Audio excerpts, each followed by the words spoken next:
Perfect. Thank you all very much. As Chad mentioned, I'm Taz Singh, and this is actually a picture of me from a simpler time when real-time communication wasn't as difficult as it is today.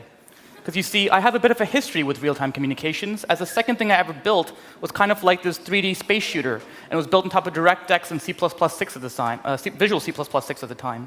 It was a lot of fun because, as any game developers in the audience know, creating a game that's based in space is a lot easier than creating a game that's based on Earth because you can ignore half the physics you normally have to deal with, and that was really great for creating this game. However, the real fun was always playing games with my friends. And so right after I created this game, I started to work on a network layer that would allow one client to work as a server and all other clients to work as a client, and then therefore you can connect to the server and you can have a real-time experience playing games with my friends. So everyone loved this, and we started sharing it with all my other groups of friends, and it was really addictive kind of playing this game with my friends. Then about 8 years after that, I built a web-based social network where one of the screens was kind of like this web-based IRC chat and allowed users to hang out with each other and chat with each other. This was in 2008 when web-based chats weren't very common as server-side push technologies weren't very mature. I had implemented this chat using HTTP long polling, so that would basically create a request to the server. That server would then hold open that request for a period of time, and if a message came in during that time, it would then respond back to the web chat, and that would then display that message within the chat itself. But unlike the video game, where latency over local area network was minimal, latency over the web is quite more dramatic, and latency can affect the entire experience.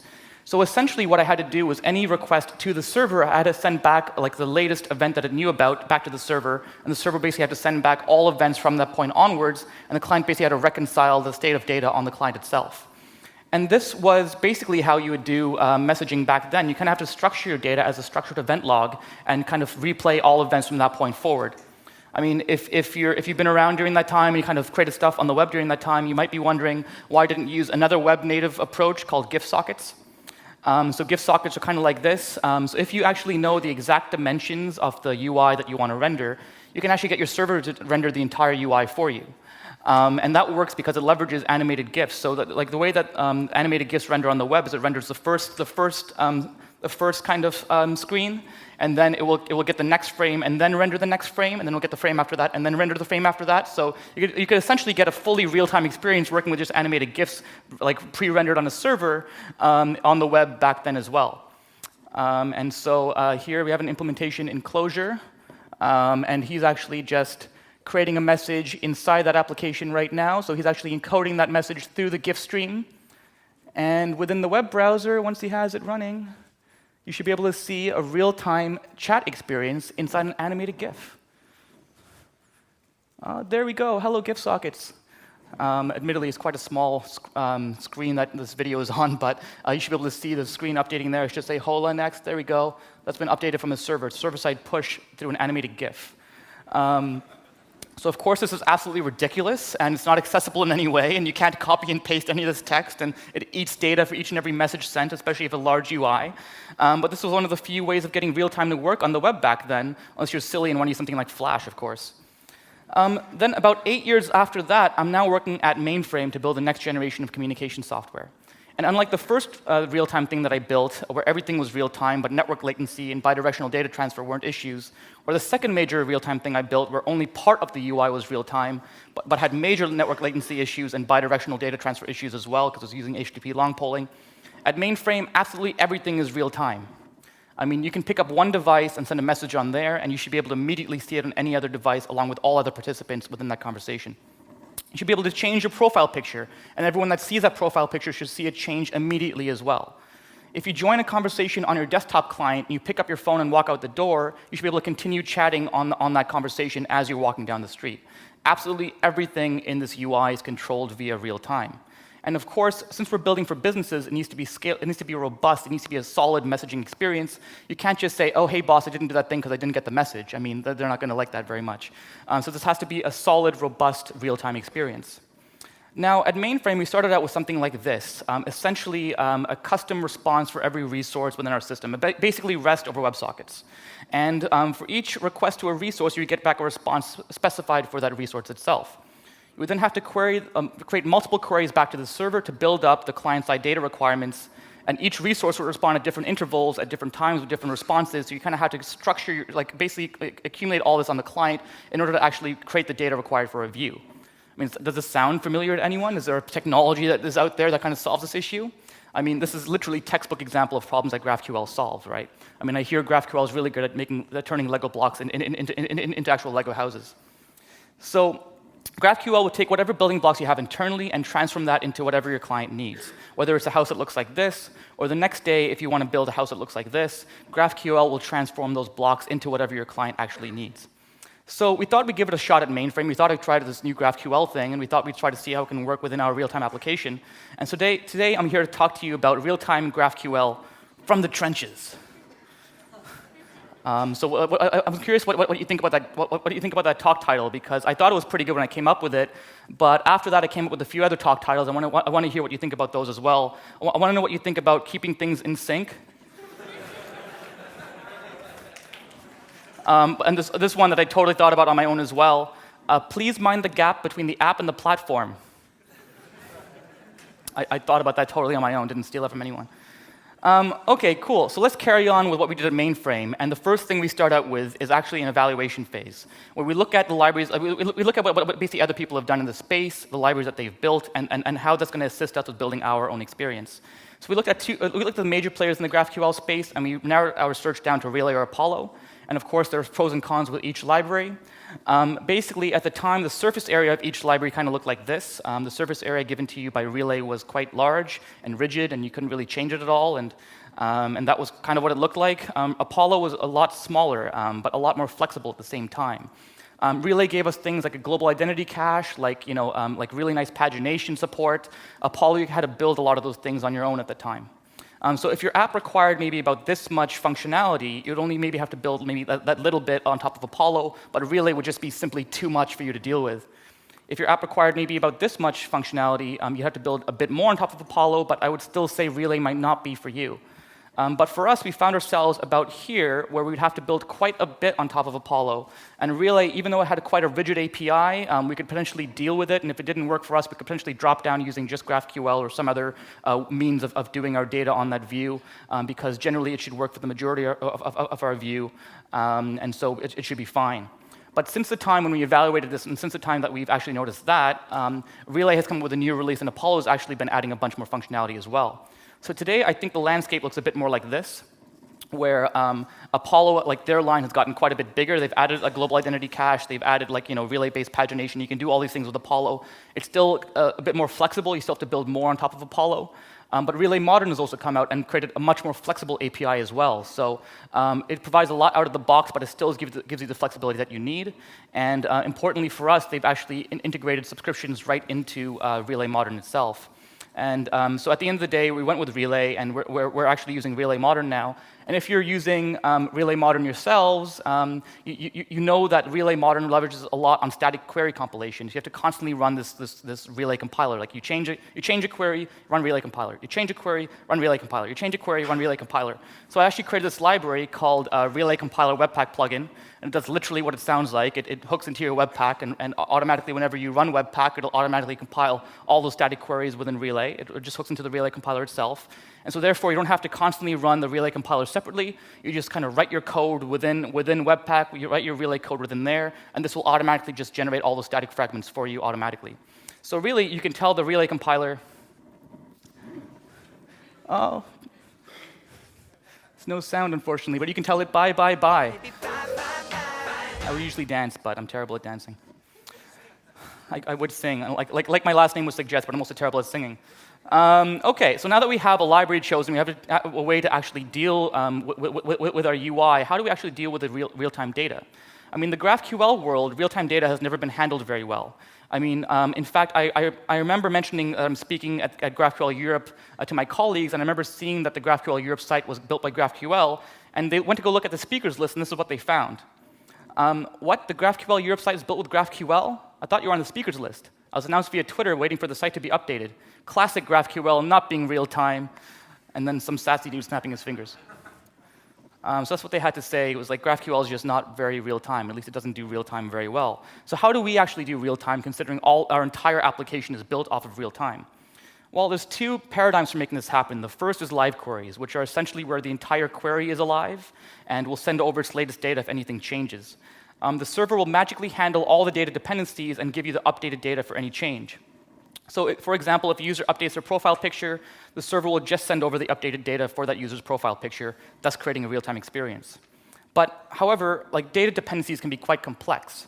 And it's not fair to offload all that complexity to the server team. And the client might not even care about a lot of those data dependencies anyway. So, for example, if a user deactivates their account, does the server then send back an empty response? Is that really what the client wants? Is it efficient to handle this type of interaction in that way? I mean, with the server managing all those data dependencies and edge cases?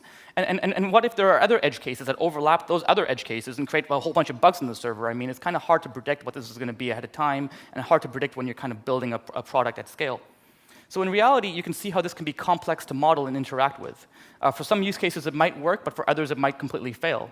And so you can actually use live queries today in both Relay and Apollo by just basically polling the server.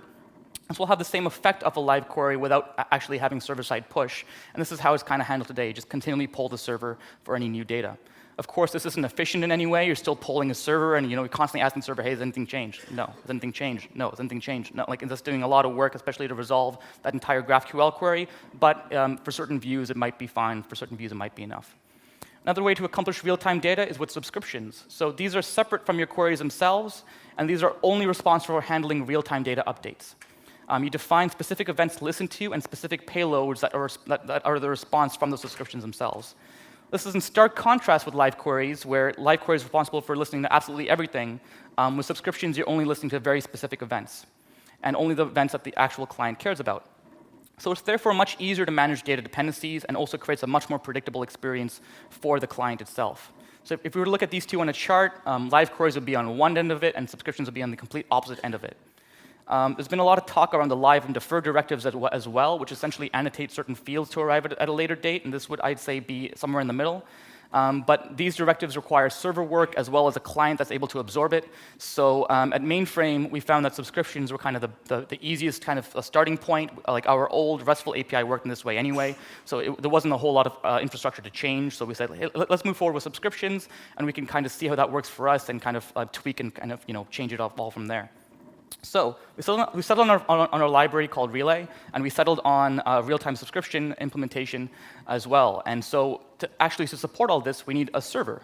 We need to actually create a GraphQL server to actually return all this data to our client.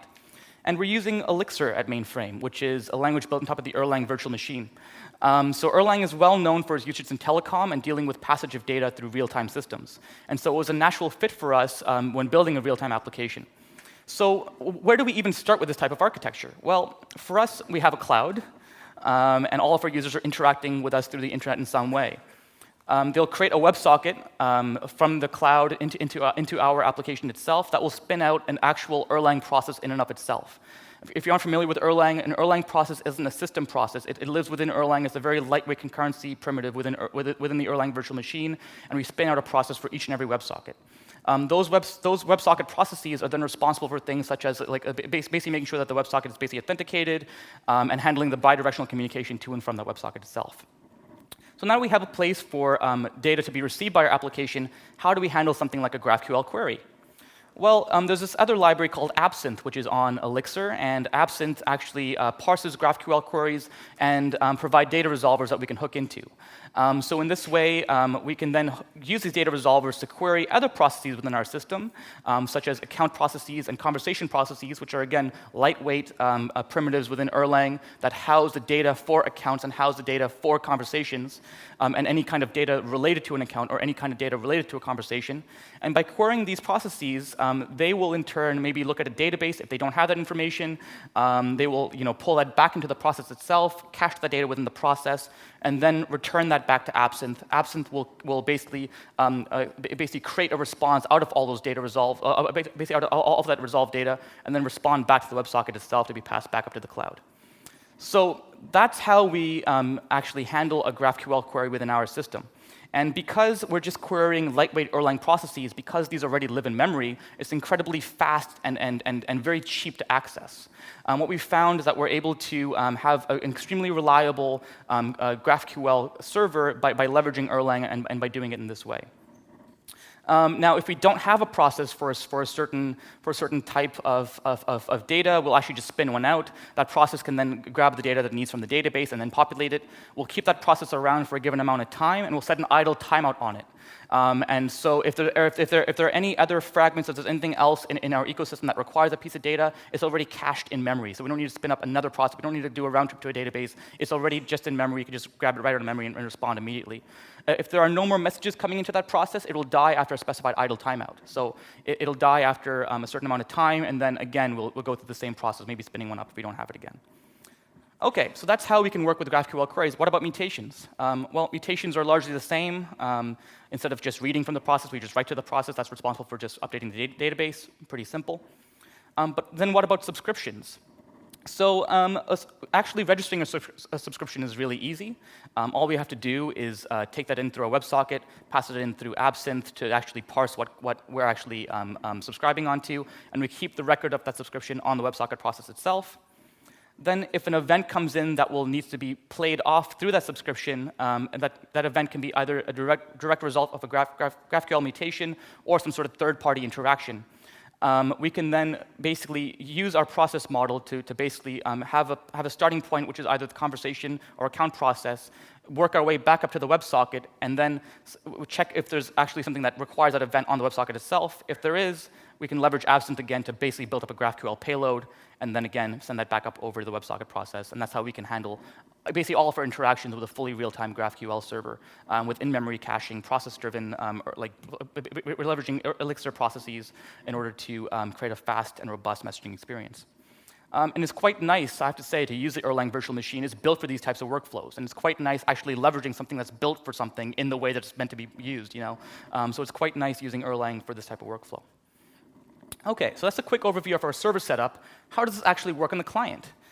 So here I have a little diagram. The server is a filing cabinet, and the client is a phone, and in between there's a network layer.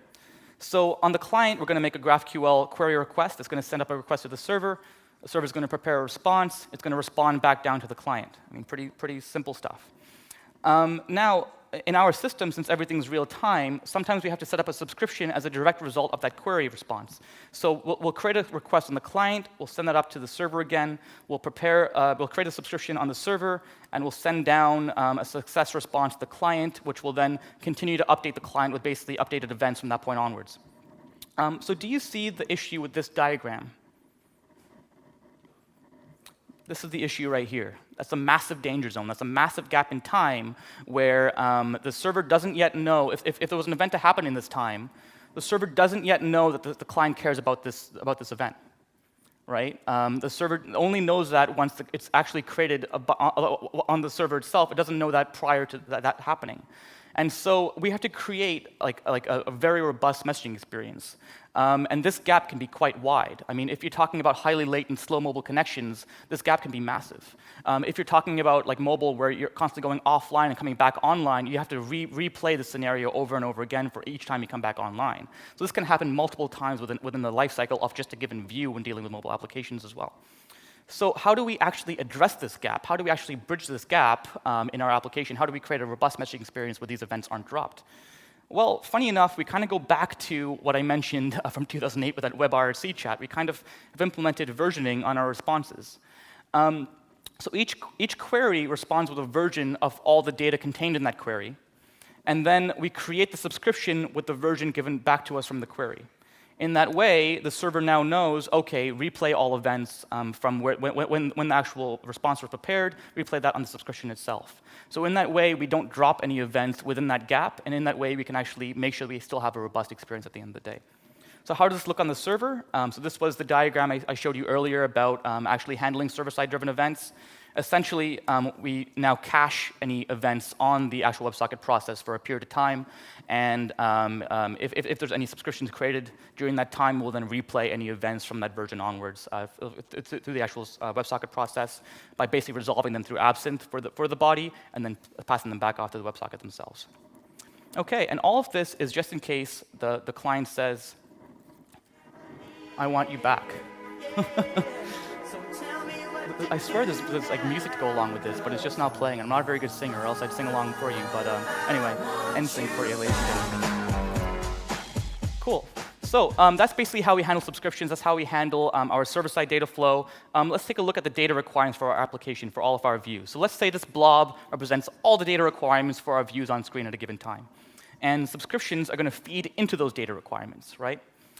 So let's say that this subscription over here updates that much data over there. And let's say this subscription updates that much data, and let's say they all update this much data.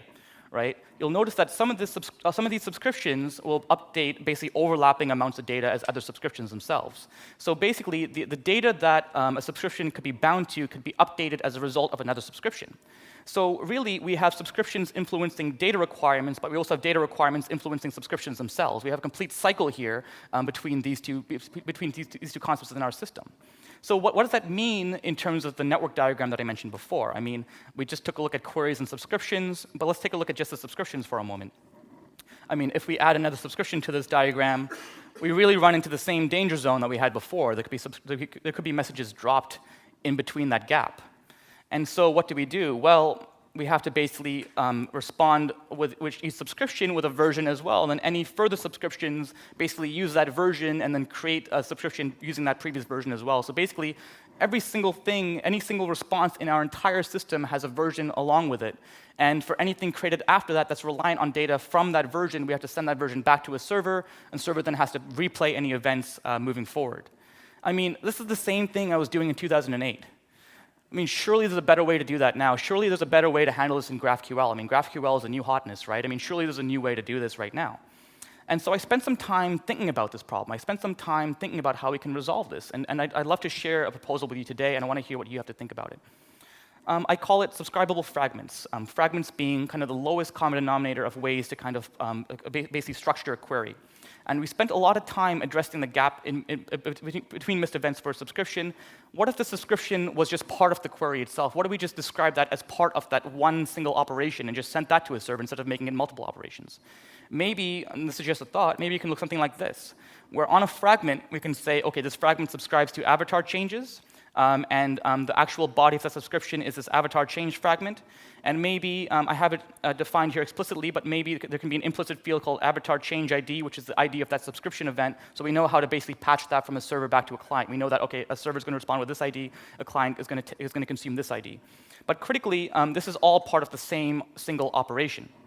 If you're a GraphQL spec nerd, you know that you can't define a fragment like that. You can't say in a directive fragment avatar change fragment. That's just not supported at all yet. So that would be an extension to the language potentially if this was to be the way forward.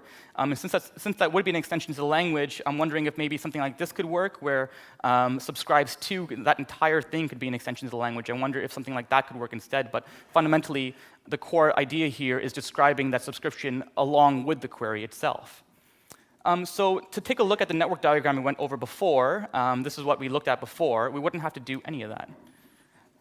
Instead, it would just look like this, right? We have our query request and our subscription request as one thing.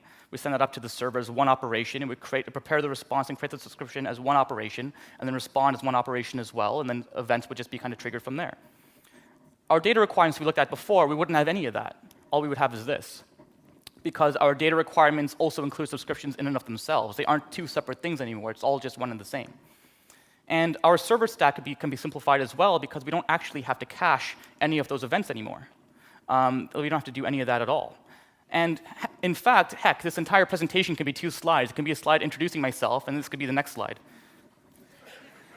And so overall, I'd love to hear your thoughts on something like this. I'd love to hear your thoughts if there's some way of kind of combining the subscription and the query in and of itself. I'd love to hear what you think about this proposal, if there's any kind of issues, if you're handling it in a whole different way. I'd love to hear how we can actually mind the gap in sync from the trenches. Thank you very much.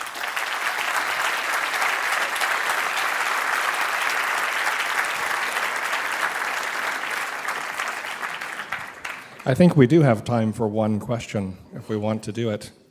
Yeah, sure.